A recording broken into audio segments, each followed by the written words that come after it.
नमस्कार, मी पूर्वी भावे. तुम्ही पाहताय झिरो आवर. आज राज्याच्या राजकारणात 3 गोष्टी चर्चेत होत्या. पहिली अर्थातच बारामतीची पोटनिवडणूक, दुसरी महिला आरक्षण विधेयकावरून महायुतीचा विरोधकांच्या विरोधात महामोर्चा आणि तिसरी महिला आरक्षणावरून सुरू असलेल्या विरोधकांच्या पत्रकार परिषदा. तीनही गोष्टींसह इराण अमेरिका युद्धासंदर्भातील सर्वात मोठी बातमीही आज आपण दुसऱ्या भागामध्ये समजून घेणार आहोत. गेल्या शुक्रवारी संसदेच्या विशेष अधिवेशनामध्ये एक ऐतिहासिक घटना घडली. ती म्हणजे 11 वर्षात पहिल्यांदाच मोदी सरकारने आणलेलं एखादं विधेयक नामंजूर झालं. जे विधेयक नामंजूर झालं ते होतं ना घटना दुरुस्तीचं. त्याचं झालं असं की मोदी सरकारनं 2023 साली महिलांच्या राजकीय आरक्षणाचा कायदा केला होता. तो लागू झाला नव्हता आणि तोच लागू करण्यासाठी काही अटींची पूर्तता करणं आवश्यक होतं.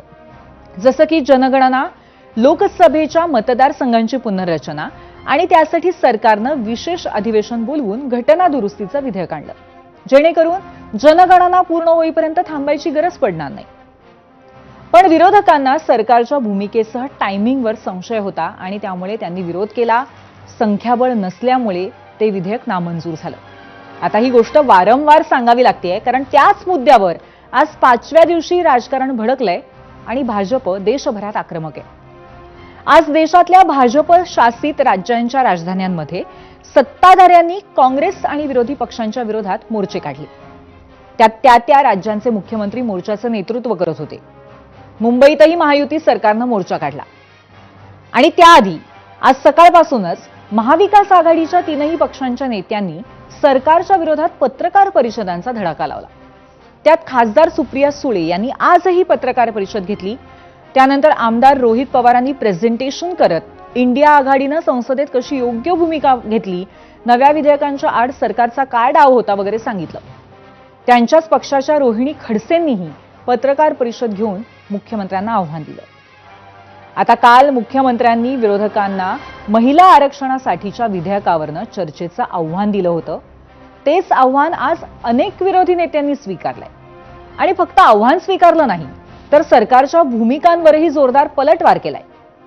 एकूणच काय तर सत्ताधारी आणि विरोधक दोन्ही बाजूने एकच प्रयत्न सुरू आहे, तो म्हणजे महिला आरक्षणासाठीच्या विधेयकावरनं आपापलं नरेटिव्ह सेट करणं. आणि त्यावरच आहे आपला आजचा पहिला प्रश्न. पाहण्यासाठी जाऊयात पोल सेंटरला.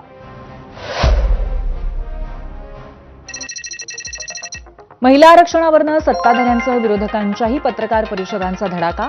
कोणाचं नरेटिव्ह यशस्वी ठरेल असं वाटतंय? महायुती, महाविकास आघाडी का दोघांचंही नाही असं तुम्हाला वाटतंय? जरूर आम्हाला सांगा.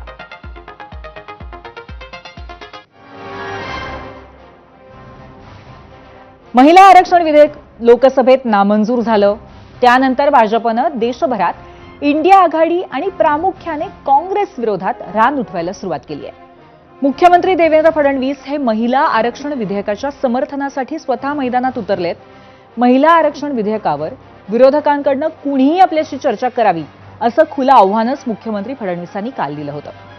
त्यावर शरद पवारांच्या राष्ट्रवादी काँग्रेसच्या खासदार सुप्रिया सुळेंनी त्यांचं आव्हान स्वीकारलं.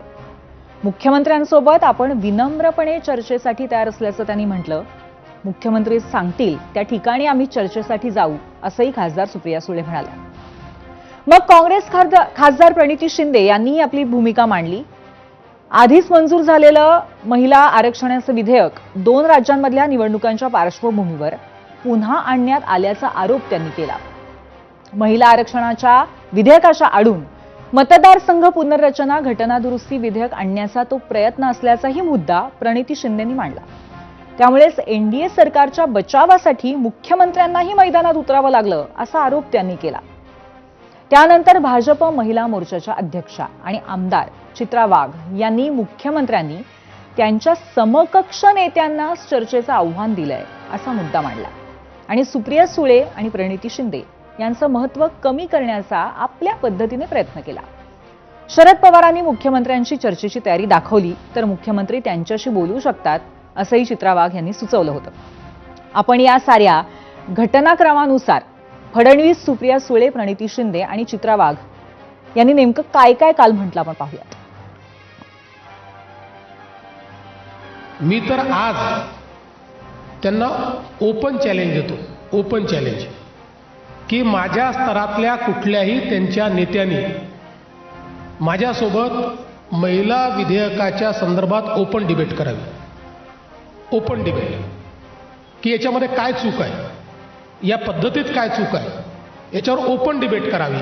ते करणार नाहीत, करू शकत नाहीत. मैं बड़ी विनम्रता से कहना चाहती हूँ कि माननीय मुख्यमंत्री जी वो मेरे से ज़्यादा व्यस्त है.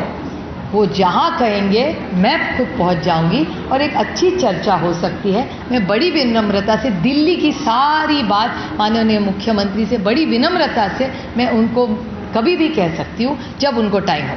तुमच्या सगळ्या मुख्यमंत्र्यांना बसवा. चला, योगीजी असतील, फडणवीसजी असतील, सगळे मुख्यमंत्री, प्राईम मिनिस्टर, आणि आम्ही काँग्रेसच्या फक्त महिला तुम्हाला आम्ही उत्तर देऊ आणि तुम्हाला आणि डिबेटला आम्ही चॅलेंज करतो तुम्हाला. देवेंद्रजींनी त्यात हे म्हटलंय की माझ्या समकक्ष जे नेते असतील त्यांच्यासोबत मी डिबेट करायला तयार आहे. समकक्ष.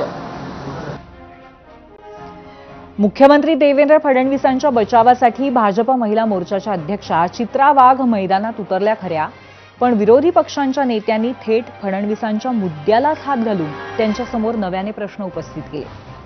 सुप्रिया सुळे आणि प्रणिती शिंदे यांनी तुमचं आव्हान स्वीकारलंय ना, मग महिलांनी उत्तर दिल्यावर तुम्ही त्यांना तुच्छ समजता का? तुमचा स्तर तुम्ही श्रेष्ठ दाखवताय, मग तुमचा स्तर ठरतो तरी कसा? असे प्रश्न ठाकरेंच्या शिवसेनेच्या नेत्या सुषमा अंधारे यांनी उपस्थित केले. शरद पवारांच्या राष्ट्रवादी काँग्रेसच्या महिला विभागाच्या अध्यक्षा रोहिणी खडसे यांनीही या वादात उडी घेतली. सुप्रिया सुळे आणि प्रणिती शिंदेंनी मुख्यमंत्र्यांचं चर्चेचं आव्हान स्वीकारलंय याकडे बोट दाखवलं. दूध का दूध पाणी का पाणी होऊन जाऊ देत असं त्या मुख्यमंत्र्यांना उद्देशून म्हणाल्या. मुख्यमंत्री महिला आरक्षण विधेयकावरती चर्चेचं आव्हान कसं देऊ शकतात? आम्ही लोकसभेत चर्चा केली नाही, मग काय झांजा वाजवत होतो का, असा थेट सवाल राऊतांनी मुख्यमंत्र्यांना उद्देशून केला. तर माजी मुख्यमंत्री उद्धव ठाकरे यांनी दिवंगत भाजप नेते अरुण जेटलींनी त्यांच्या हयातीत मांडलेल्या मुद्द्याकडे बोट दाखवून फडणवीसांसमोर प्रश्न उपस्थित केला. सुप्रियाताई सुळे आहेत, दुसऱ्या पक्षातले अनेक नेत्यांनीही त्यांना आव्हान केलेलं आहे की आम्ही डिबेटला तयार आहेत. विरोधी पक्षातले जे ज्येष्ठ नेते आहेत ह्या सगळ्यांबरोबर देवेंद्र फडणवीस साहेबांनी डिबेटला बसावं आणि दूध का दूध पाणी का पाणी हे महाराष्ट्रासमोर होऊन जाऊ द्या ना एकदा. तुम्ही सुप्रियाताई आणि प्रणितीजी दोघी जणी बोलल्यावर छे छे तुम्ही काय, पवार साहेब बोलले पाहिजे. म्हणजे महिलांनी उत्तर दिल्यावर तुम्ही त्यांना तुच्छ समजताय, तुमचा स्तर तुम्ही श्रेष्ठ दाखवताय. मग तुम्ही म्हणाल की माझ्या स्तरावरच्या लोकांनी, तुमचा स्तर कसा ठरतो? वर्णश्रेष्ठत्वाने ठरतो की पदाने ठरतो? त्यांनी स्वतःला एक स्तर, स्वतःची एक लेवल स्वतःच सांगितलेली आहे. ती कोणती? की मला ह्या लेवलचा माणूस चालेल. आता त्यांनी त्या लेवलची माणसं किंवा ती लेवल काय आहे, आता भारतीय जनता पक्षामध्ये काय लेवल आहेत मला माहीत नाही, आणि ते भारतीय जनता पक्षामध्ये कोणत्या लेवलला आहे त्यांनी बोलताना भान ठेवलं पाहिजे. कोणत्या लेवलच्या गोष्टी करताय तुम्ही? लेवल माझ्या लेवल एवढं तू. शरद पवारांची लेवल घ्यायला देवेंद्र फडणवीसांना 100 जन्म घ्यावे लागले.